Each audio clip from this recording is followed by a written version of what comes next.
Greetings from Northern Nevada to all my fellow laborers of the gospel who are in Pennsylvania. My name is Garry Leist, and I pastor Calvary Chapel, Dayton Valley, and it's my privilege to share just a few minutes with you today concerning our common struggle. As I'm sure you're aware that out west, we're facing very blatant efforts to close and minimize houses of worship. We've found ourselves engaged in a battle that we always knew could come, but had prayed so often to avoid. Due to governmental mandates, we found ourselves in a place of choosing between following the orders of the government or following the commands of God. And this has brought us to the place of bringing our complaint all the way to the Supreme Court of the United States. The Alliance Defending Freedom has been a tremendous partner in fighting on the legal front, and we are truly thankful to God for them. And while you can read all about this and you can see all the details about the legal battle, I want to share with you what I consider as a more pressing and a more important aspect of what's happening throughout this entire pandemic. It's the health of the church. I know as pastors, our greatest concern is for the well-being of our congregations.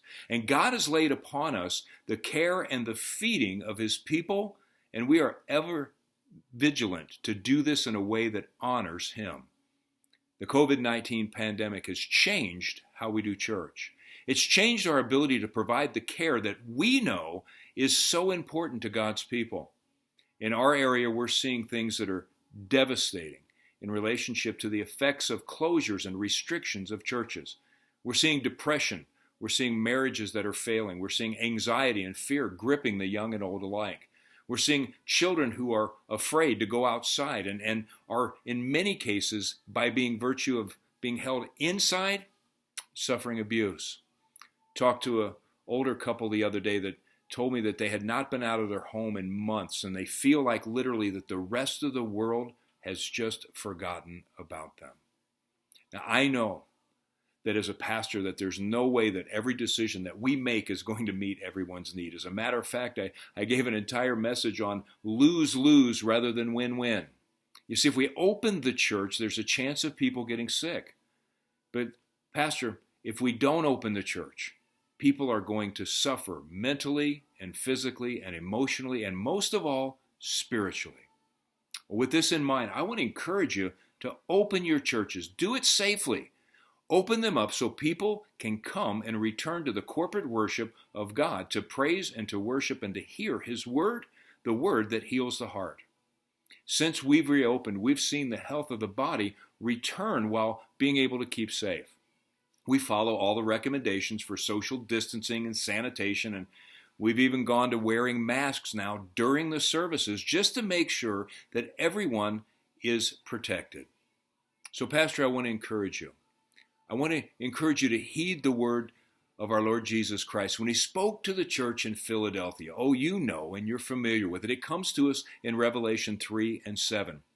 He says to the angel of the church in Philadelphia, he writes to the pastor of the church in Pennsylvania, these things says He who is holy, He who is true, He who has the key of David, He who opens and no one shuts, and shuts and no one's open.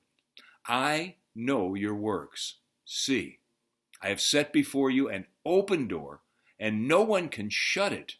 For you have a little strength, and you've kept my word, and you've not denied my name. The people of God need to come together. They need to praise, and they need to worship. So I want to encourage all of you there to look into the best practices. Keep your people safe, but keep your people fed. The Church of Jesus Christ, away from coming together corporately, is going to fail. Guys, we need to be in our churches. The doors of God's church, the doors that Jesus says that He has opened and no one can shut, need to stay open. God bless you guys. Thank you so much. We appreciate all of your prayers and all of that you are doing on your local front, but also the prayers that we sense here in Nevada that are going forth in order that we would see not just our religious freedoms restored. That's just a part of the battle. The battle is for the hearts in the minds of God's people first so that they can be healthy in order to be able to address the needs within our culture and our society, which is the need for Jesus Christ and the salvation that comes through Him and through Him alone. God bless you. I hope that all is well where you are, and I hope to see you also.